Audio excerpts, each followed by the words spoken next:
Hello, welcome to another episode of In the Trenches with Gang Green. I'm your host, Bubbs. Today is Monday, July 8th. Hopefully everybody had a good 4th of July holiday weekend that is now in the books, and we are another week closer, another day closer to the start of training camp and, of course, the start of preseason action as well in a little over a month from today. This is episode 321 of the In the Trenches with Gang Green podcast. I thank you, as always, for joining me. We've got some different topics to discuss today on the podcast as training camp, as we mentioned, gets closer. Really another week here. Next week is kind of the last dead week in the NFL calendar year. And then the week after next week, 2 weeks from now, essentially, we'll start up our player preview series. We'll do 2 players 3 days a week, Monday, Wednesday, Friday, each day, previewing what to expect from those guys every week up until week number 1. We'll, of course, recap each of the training camp practices and all of that great stuff. So a lot of content really after this week, really only 2 more weeks of kind of this dead period this week and then next week. And then you got training camp players will report for camp. You'll get your first open practice out at Florham Park. Tickets actually go on sale next week. So little by little here, as we reach the kind of enter into more the middle part of June or July, rather, we get closer and closer to camp and preseason and, of course, the season as well in September. June and then kind of the first part of July is pretty rough, but we're getting through it, providing a lot of content for all of you out there. So today I want to get into ESPN Plus compiled rankings or ESPN rather compile rankings of multiple executives, coaches, and scouts in the NFL, and they ranked their top 10 running backs. And Breece Hall was ranked number 2 in the NFL. So I want to break that down, the list a little bit, give some credit, give some little bit of a shout out, of course, to our guy, Breece Hall, for all of us New York Jets fans who, of course, have seen him blossom into one of the best running backs in his first 2 seasons in the NFL as he enters year number 3. So we'll discuss that. And I also want to break down a really impressive Aaron Rodgers stat that CBS Sports put out a couple days ago. And I kind of wanted to break it down to prove that even if Rodgers is 70 to 75% of what he has been, that'll still be good enough for this team to most likely win the division and make the playoffs and potentially even go deep into the postseason as well. So I want to break that down as well here a little bit later on. But before we begin, let me tell you about our podcast sponsor, Huga House. Head on down in the description down below. Click that link. That'll take you to the Huga House store where you'll be able to shop from a wide range of Huga House hats. In fact, Huga House just released 10 brand new hats to their store. So you have 10 brand new options to look for, to shop from.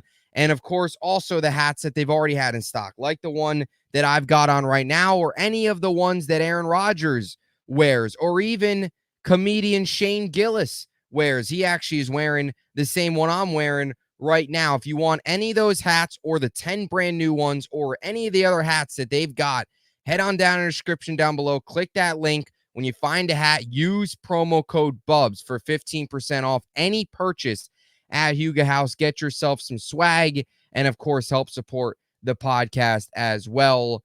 And if you want to look and rock what Aaron Rodgers is rocking, QB1, or even Shane Gillis, even Shohei Ohtani, JT Realmuto, division rival Josh Allen, tons of athletes, comedians, celebrities wear the Huga House hat, myself here included, although I'm not quite on the same pedestal as those celebrities and athletes. But you get the point. Click the link. Use promo code BUBS for 15% off any purchase at Huga House and get yourself some Huga House swag. Now let's get into today's podcast. So ESPN released their rankings of the top 10 running backs in the NFL. And this is kind of the time of year for this stuff. You know, PFF, as I talked about in the last episode, ranked the Jets as the best defense. They also ranked offenses. Now they're ranking best units in each division. Like for the AFC, They're doing who has the best quarterback, running backs. This is kind of the rankings portion of the offseason right before camp. All these outlets, all these analysts are getting their rankings out there before the season begins. And today we've got another set of rankings. So the ESPN released an article in through ESPN Plus, and the article is compiling. They surveyed league executives, coaches, and scouts to help rank the top 10 players at 11 different positions. From quarterback to cornerback, they ranked top 10 at each of those positions. And today they ranked the running backs. So again, this is executives, coaches, and scouts. So those three groups throughout the NFL, a variety of different ones from each category, rank the top 10 running backs. And the rankings go as followed. Christian McCaffrey was number 1. Breece Hall was number 2. Nick Chubb was number 3. Saquon Barkley was number 4. Jonathan Taylor, number 5. Bijan Robinson, number 6. Josh Jacobs, number 7. Jahmyr Gibbs, number 8. Derrick Henry, number 9. And rounding out that list was Travis Etienne of the Jacksonville Jaguars at number 10. Now, they also had a list of 7 honorable mentions. Those were Aaron Jones, Aaron Rodgers' former teammate, Kenneth Walker, Isaiah Pacheco, division rival James Cook of the Buffalo Bills, Alvin Kamara, Joe Mixon, and DeAndre Swift. Those were the 7 honorable mentions that were also listed here on top of the top 10, which Breece Hall was included at number 2. So pretty much here they listed top 17 running backs in football. The honorable mentions, they didn't rank in order, but pretty much what you're getting at here is they rank top 10 plus honorable mention. That totals out to kind of the top 17 running backs in football. And Breece Hall was number 2. And I'll be honest, I was a little surprised when I saw this come out today. Number one, because let's be honest here, Jets players don't often get a ton of respect. No matter how good you are, if you're on the Jets, you're always going to kind of have not a media, not so much hate against you, but kind of a media bias where people will go for other players. People will look at other players and say they're better than guys on the Jets just because it's the Jets. The franchise gets picked on. They've been the laughingstock of the league. Like just all of those different things combined, it's always sometimes surprising, even when it's a really good player that deserves to be at the top, near the top of this list in Breece Hall. It's always surprising because people look at the Jets, they look at their record, and they're like, oh, they've got no talent. They've got nobody. They stink. They haven't made the playoffs in 13 years, and they kind of skip over them, and that's why you don't see much of the talent that deserves recognition always get that positive recognition. But in this case, that's not the case. And another thing, too, on top of the Breece Hall layer is if you weren't invested much into the Jets games last year, if you weren't a diehard fan that watched all 17 games and that saw all the problems that the New York Jets had on offense, and instead you just looked at the box score, you probably sit there and say to yourself, Breece Hall is not the number 2 running back in the NFL. Because he had a very good year last year for what was happening around him. And for the people that are probably I like to call them box score warriors, people that just look at the box score, don't watch the game, don't have any context, don't have any clue what's happening around the player, around the team, would probably say, yeah, Breece Hall should not be number 2. But when you watch what he was still able to do with what he was given last year, and now what he should be able to do this season with one of the best, most upgraded offensive lines in football, this guy has potential to implement himself not only already as the number 2, but right up there next to Christian McCaffrey, who is undoubtedly the number 1 running back in the NFL right now. And you can make the case the most talented player in the NFL right now. You can make the case probably, Mahomes would probably be one. You can make the case if you're talking about just most talented players, McCaffrey's like top 3. Mahomes, Jefferson, McCaffrey, they're all up there.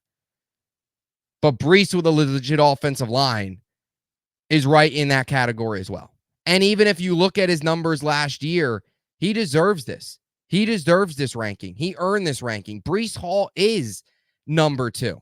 And that's not just the Jets fan being biased. That's if you watch him play, you see what this guy can do and what he was able to do last year with what he was given.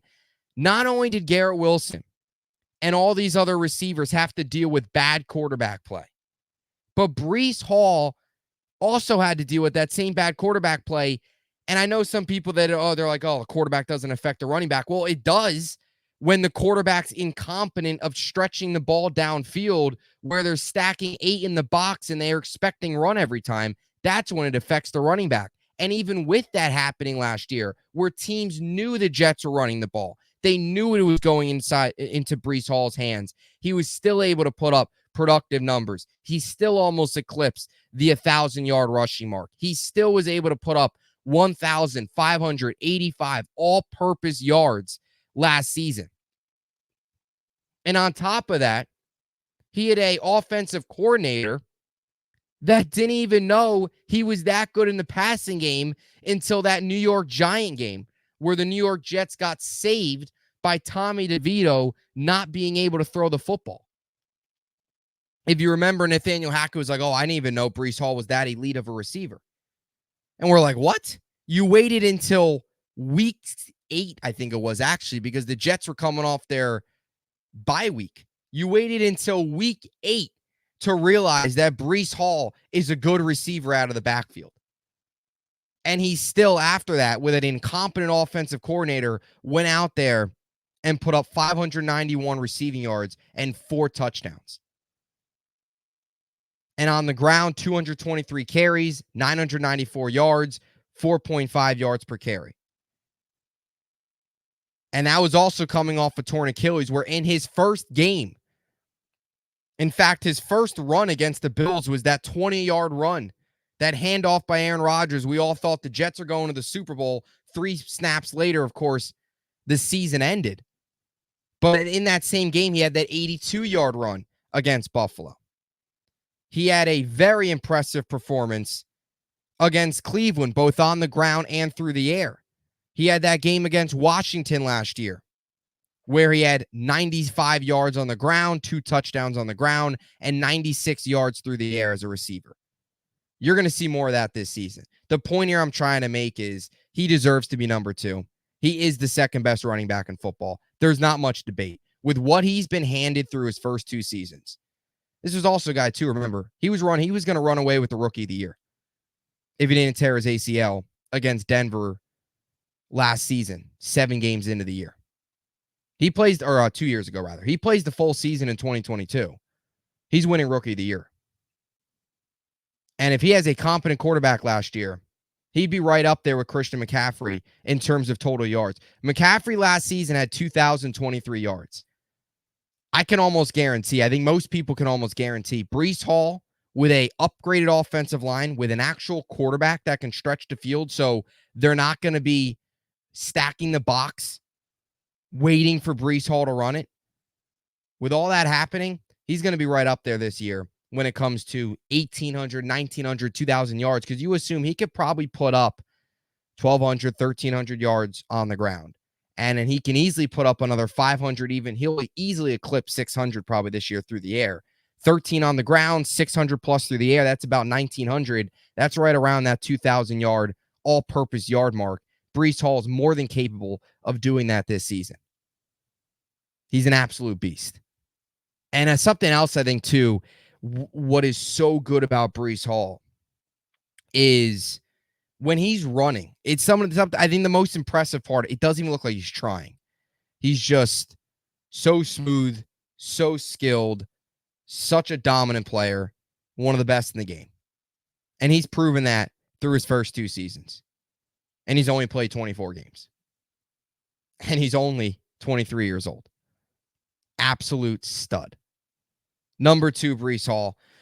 Really, really fired up to see that. Finally, nice to see a Jet player. You don't see this too often get the recognition he deserves. And again, I know a lot of football fans are going to sit here and say, oh, Breece Hall doesn't deserve it. When this guy is out there, and which, by the way, played all 17 games last year. It's not like health's an issue. But when this guy, what this guy has been given and what he's been able to do with it is simply remarkable.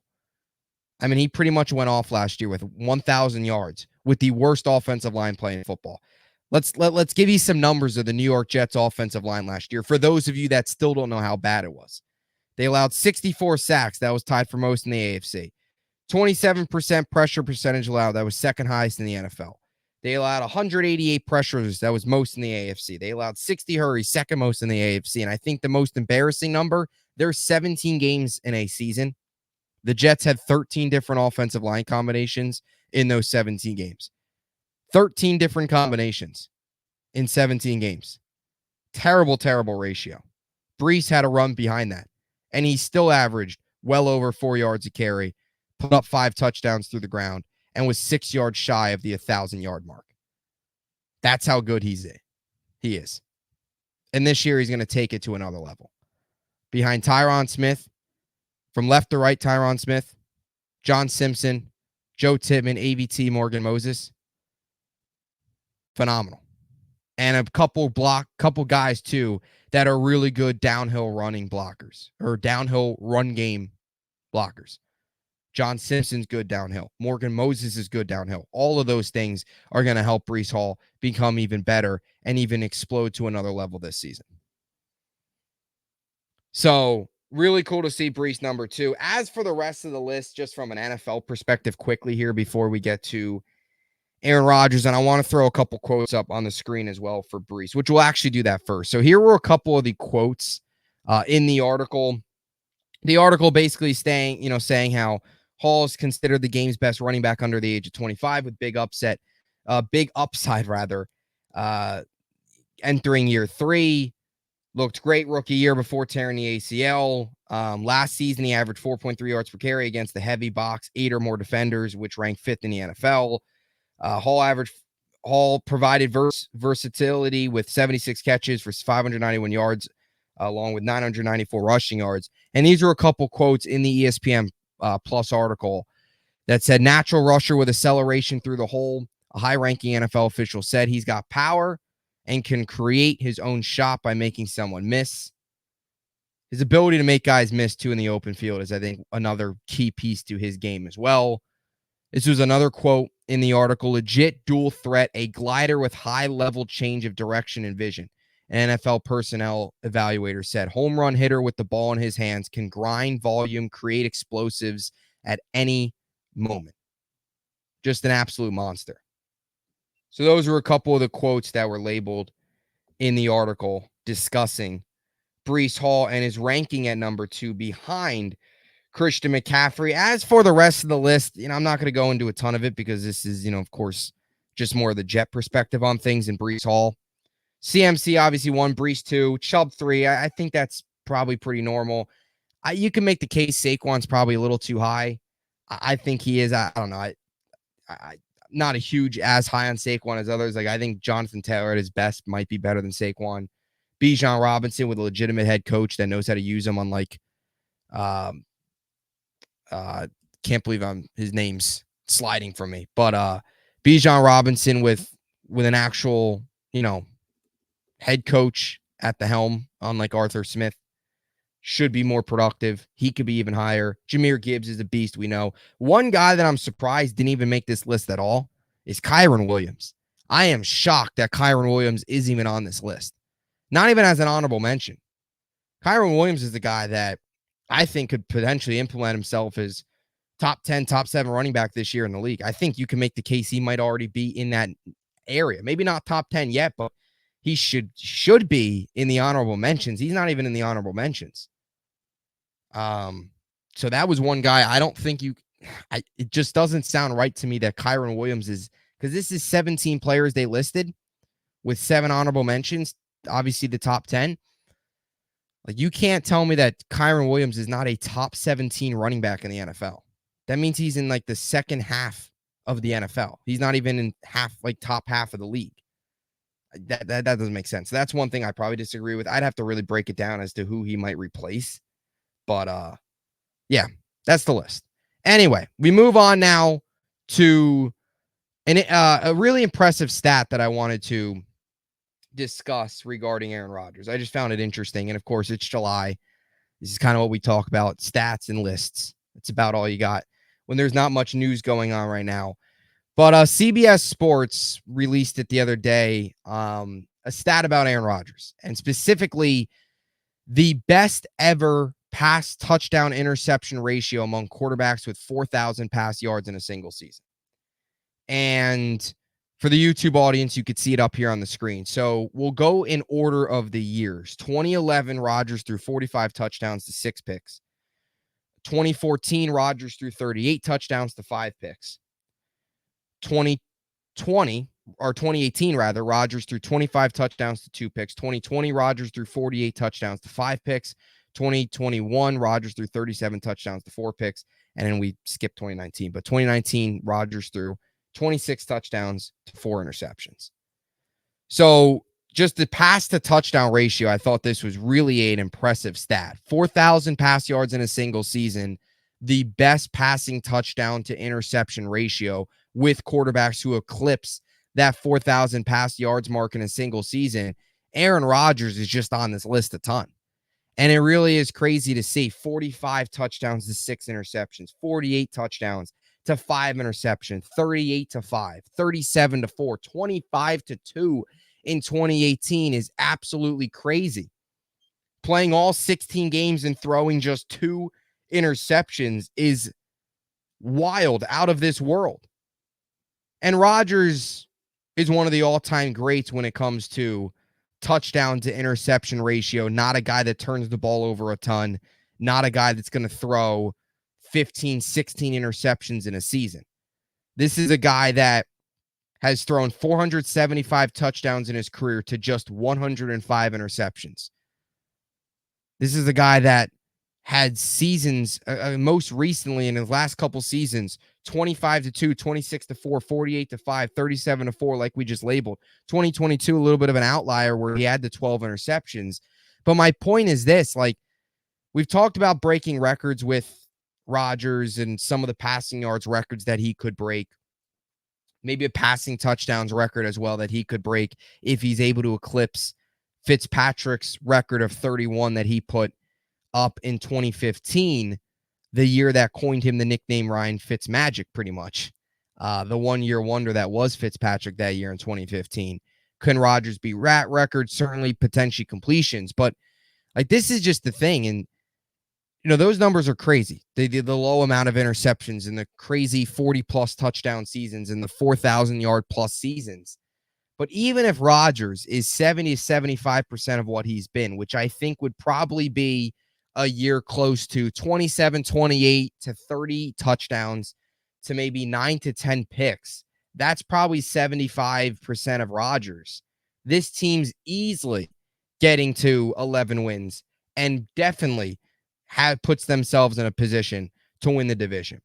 If Aaron Rodgers goes out there this year and throws for 4,050 yards and let's say 28 touchdowns and 9 picks, while on paper that won't be his most impressive season ever, with this defense, this run game, and even the special teams perspective as well that you have to throw in how good the Jets special teams has been in all 3 phases, this team will have no problem winning 10, not even just 10 games. I think 10 games is the bare minimum, but 11 games. And then if you want to get to that 12 to 13 category, you might need Rodgers to have a big 30-plus, 4,100, 200-yard season where you're really kind of taking over 13-4, something crazy like that. But that's just the point. Everybody's like, oh, Rodgers is going to fall off. He's going to be terrible. I just don't buy that. When you look at his history, and you look at his career, and you look how dominant he's been, even that 2022 season of Aaron Rodgers, right? 26 touchdowns, 12 picks. If he did that this year and had 3,695 yards, not only would that be the best season that this team has seen in 9 years, but it also would be easily good enough for this team to win 3 to 4 more games than we won last year. They won 7 games with 0 quarterback play. If Rodgers throws 26 touchdowns this year, which would probably be about 75% of himself from some of the years where he's had 40-plus touchdowns, 30-plus touchdowns, I mean, this team with this defense is still going to dominate. And that's the point I wanted to make. There's a lot of people out there And I know it's Jets haters, and I'll say this. I get caught up in some of this stuff sometimes, and for me, I'm still I'm trying to tell myself just wait to the regular season, and hopefully this team proves it on the field. And that's at the end of the day all that matters. But all the Rodgers hate, there's so much Rodgers hate and stuff like that. It's just people don't understand that he doesn't have to be 100% of himself. That would be great, but we don't need Rodgers to go out there and throw for 45 touchdowns this year. The way this team's built, we don't. With a top 5, top 3 defense in football, they're going to be able to win games even if Rodgers doesn't have his best stuff that day. They'll still be able to win games because Aaron Rodgers at 75% is going to be one of the greatest quarterbacks this organization's ever seen. That's how bad we've had it. And some people not Jets fans, but NFL people, I should say, just don't realize that. But we're going to get that this year. Or somewhere close to that. We'll see. But it's about now. It's a waiting game. It's just waiting now until there's not much Rodgers can do in this portion of the offseason that'll get him praise. There's just not. It's just not. But you have to wait to the regular season, which will be here before you know it. Anyway, that'll do it for the podcast here today.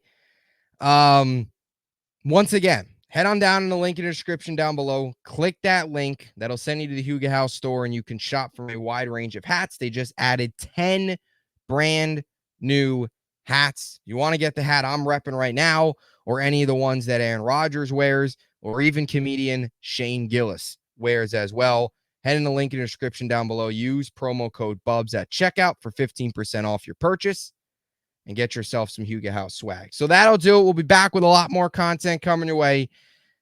Let me know in the comments section down below. What are your thoughts on the Breece Hall ranking? And what are your thoughts on an impressive Aaron Rodgers stat from CBS Sports? So that'll do it.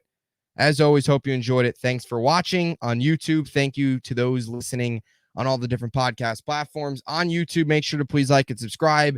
We are closing in on that goal of 1,000 subscribers by week number 1. Need some help to get there, so definitely hit that subscribe button and support the channel. Thank you all for the support. Until next time, JETS, Jets, Jets, Jets.